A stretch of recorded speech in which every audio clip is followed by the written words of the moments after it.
നാടക് ഗുരുവായൂർ കുന്നംകുളം മേഖലാ കമ്മിറ്റിയുടെയും ചൂണ്ടൽ ഗ്രാമീണ വായനശാലയുടെയും സംയുക്ത ആഭിമുഖ്യത്തിൽ ലോക നാടക ദിനാചരണം സംഘടിപ്പിച്ചു.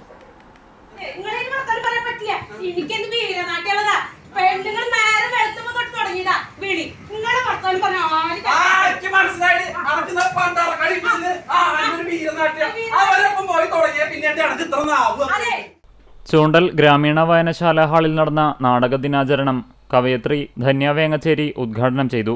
വായനശാല പ്രസിഡന്റ് MK കുഞ്ഞവറു അധ്യക്ഷനായി. മേഖലാ ട്രഷറർ സുഗതൻ ഞമനങ്ങാട് ലോക നാടകദിന സന്ദേശം വായിച്ചു.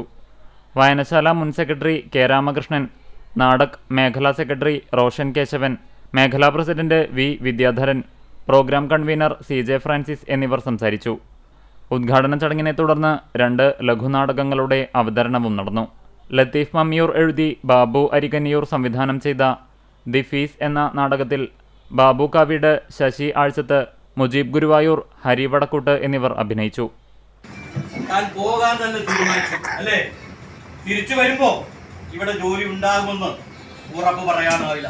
സാരമില്ല, വാക്കേറിയ ദൈവം അന്നവും തരാതിരിക്കില്ല. ഇവിടെ അല്ലെങ്കിൽ മറ്റൊരിടത്ത് ഒരു വാതിൽ അടഞ്ഞ മറ്റൊരു വാതിൽ തുറക്കും സാറേ. രതീഷ് കലാലയ എഴുതി സംവിധാനം ചെയ്ത കലാലയം ഞമനേങ്ങാടിൻ്റെ കാലനും വേണുവും എന്ന നാടകത്തിൽ ദിവ്യ കലാലയ, ഫൈസൽ കലാലയ എന്നിവരോടൊപ്പം രതീഷ് കലാലയെയും പ്രധാന വേഷത്തിൽ അരങ്ങിലെത്തി.